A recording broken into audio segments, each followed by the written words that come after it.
Esto nos da la introducción para los siguientes conceptos que vamos a revisar. Serían la métrica, la medición, la tolerancia y la fiabilidad. Vamos a ver junto con ellos algunos más conceptos relacionados como rango permitido, tolerancia a fallos, etc. Pero vamos a revisarlos poco a poco. En primer lugar, ¿qué es una métrica? Simple y sencillamente es un valor de referencia, un valor ideal que se utiliza para el control del sistema. Por ejemplo, supongamos que para el caso del ser humano, la temperatura, la métrica de la temperatura ideal que debería tener una persona son 36 grados. ¿Qué sucede? Que si nosotros evaluáramos a las personas solamente en base a una métrica, diríamos que el 99.99% de las personas a las que les tomemos la medición o tienen fiebre o tienen baja la temperatura, hipotermia. ¿Por qué? Porque recuerden que hay ciertas características individuales y del entorno que van a afectar al individuo y que van a hacer que este valor promedio, este valor ideal, no sea el exacto para él. Por ejemplo, mi temperatura generalmente es un poquito más alta de los 36 grados. En cambio, la de mi esposa tiende a ser un poquito más baja, una, dos décimas más, una, dos décimas menos. Si solamente se tomara la métrica, entonces ambos estaríamos fuera del parámetro aceptado. ¿Qué es lo que pasa? Que tenemos el segundo concepto, que es la medición. La medición es un valor puntual de alguna variable del sistema en algún momento específico de tiempo. Nosotros, ya va, déjame quitar esto, que no estorbe, que aparece cuando abre la cámara. Nosotros podemos medir diversas veces lo que es la temperatura de la persona y cada una de ellas es una medición que se registra con un valor y un momento de tiempo.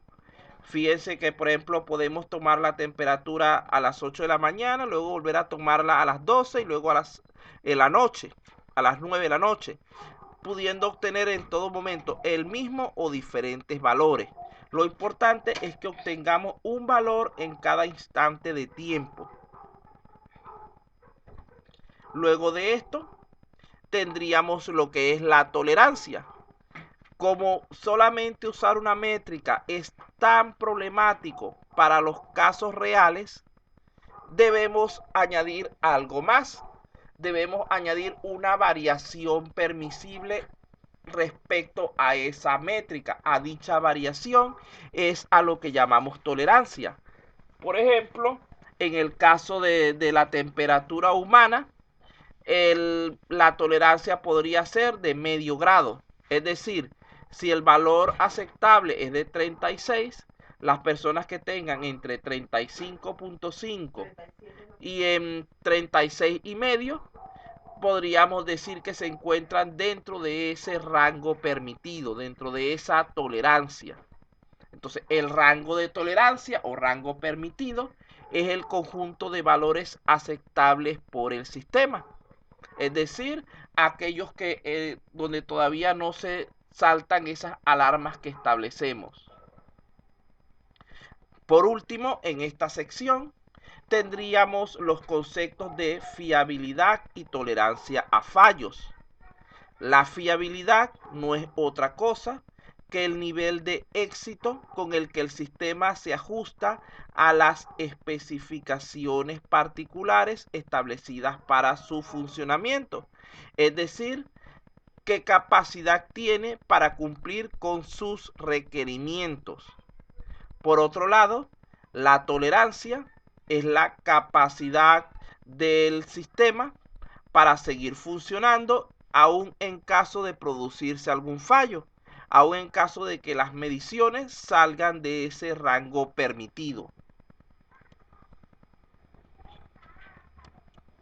Las técnicas de tolerancia a fallos se basan generalmente en lo que es añadir al sistema ciertos elementos que permitan su recuperación En términos de desarrollo de software, nosotros los llamamos manejadores de errores y respaldos, los cuales se consideran redundantes. Vamos a ver por aquí que cuando decimos que algo es redundante, ¿a qué nos estamos refiriendo? A algo repetitivo, sí. Ajá, algo repetitivo. Entonces vean qué es lo que pasa aquí con estos niveles de tolerancia. Esto implica que tenemos dos acciones válidas, la acción normal y la acción de emergencia. Decimos que esta acción de emergencia es muy similar a esta acción normal, lo único que esta está activa y esta se encuentra inactiva. ¿Cuándo se activa la acción de emergencia? La acción redundante, cuando este sistema falla.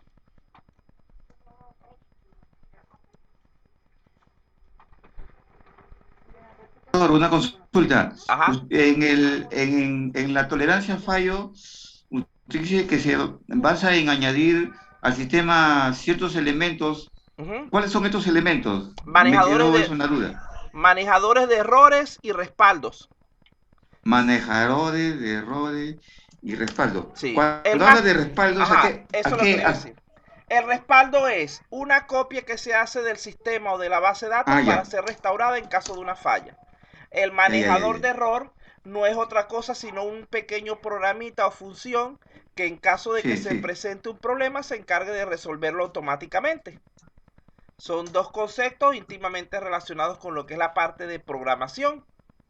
¿Estamos claros? Mm. Sí, sí, sí, sí, profesor. Ajá, Sí, bueno. sí, sí, sí, sí. Muchas Entonces, gracias. ya saben entonces que aquí se añaden manejadores de errores o sistemas de respaldo. Generalmente el sistema de respaldo apoya al manejador de error, es activado por este. Pero hay ciertas cuestiones donde se usa de manera manual, se tiene el respaldo y cuando el sistema se cae hay una persona encargada de usar ese respaldo para reconstruirlo.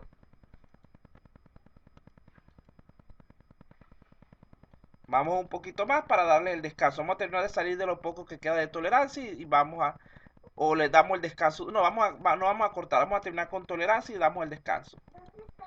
Entonces, lo siguiente que tenemos por aquí es los tipos de tolerancia. Tenemos tres tipos básicos. En primer lugar, tenemos la tolerancia total. Esta tolerancia total se produce cuando el sistema continúa funcionando después de un fallo por un tiempo limitado sin ningún tipo de efecto sobre su funcionalidad y rendimiento. Es decir, se produjo la falla, supongamos que una tolerancia, por ejemplo, a una caída eléctrica.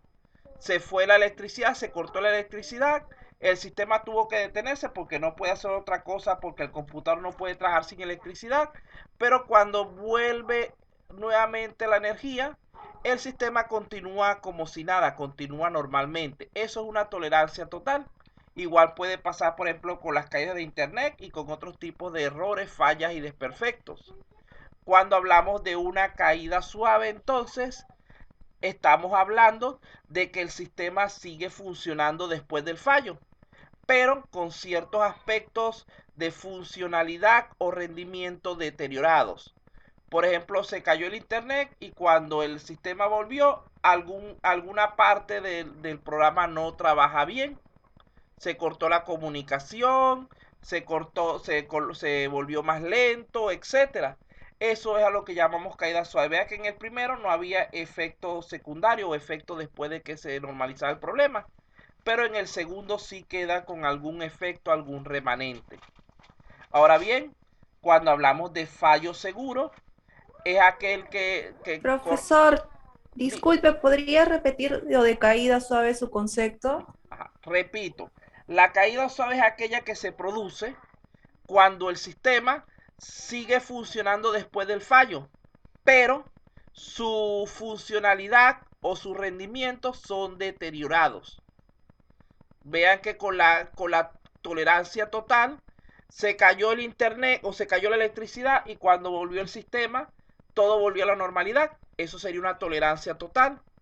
Pero cuando hay la caída suave, por ejemplo, se cayó el sistema y resulta ser que cuando volvió, la sección que se encarga de imprimir no funcionó. Estamos ante una caída suave porque el sistema sigue funcionando, pero algo está presentando problemas.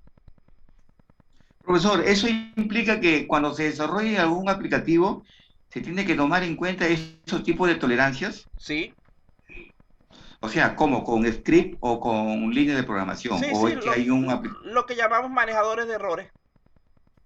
Ah, ya, ya, correcto, gracias. Él tiene que, por ejemplo, si tú estás haciendo un documento, tratar de ir manteniendo, como pasa en el Word periódicamente, un respaldo, un archivo temporal guardado en alguna parte para que si se te cae el sistema, él pueda recuperar ese archivo o buscar las maneras de que cualquier falla que se presenta pueda ser minimizado su efecto, porque eso es lo que se busca realmente con la tolerancia.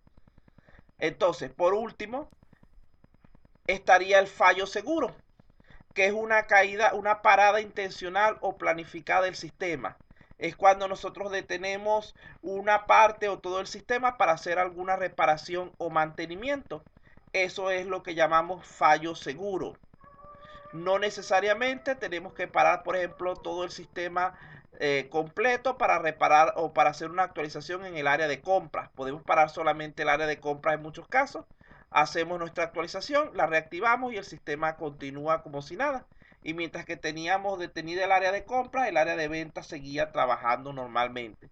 Por eso es que es sumamente útil la parte de la modularización.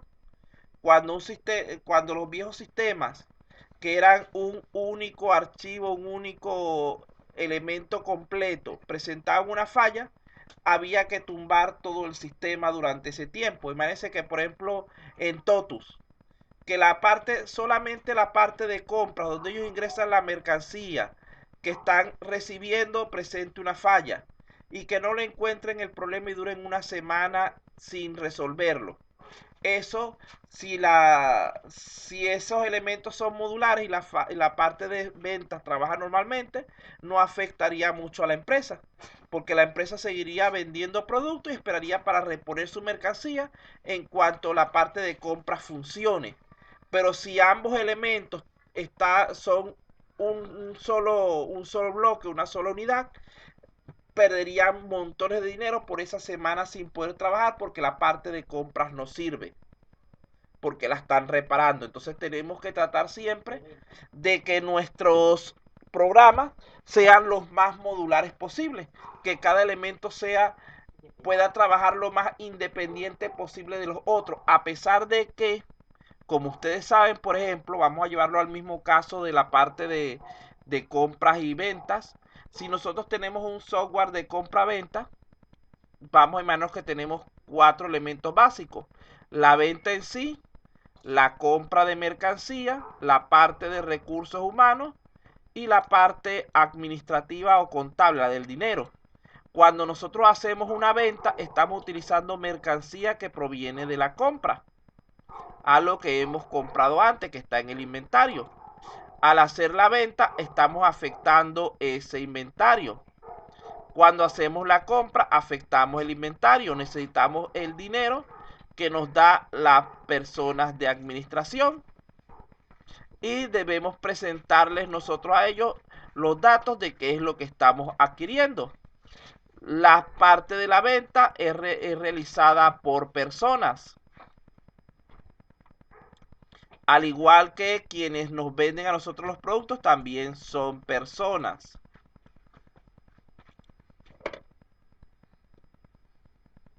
Ajá. Entonces, sí, hace tiempo los bancos se veían mucho eso, pero los sistemas se han modularizado precisamente por eso. Cuando vendemos algo, lo registramos en la parte administrativa. Vean. Y cuando nosotros, ¿quién vende? Lo vende un personal, un recurso humano, al cual hay que pagarle un sueldo.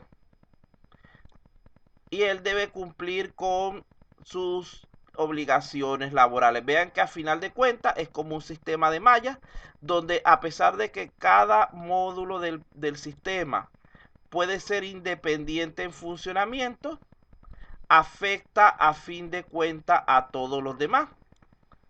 Porque repito, simplemente para la venta, yo vendo un artículo que estaba en el inventario, Tiene que haber una persona que lo haya vendido, otro que lo haya comprado. Ese inventario depende del área de compras y debo registrar mi transacción en el área administrativa, en el área contable.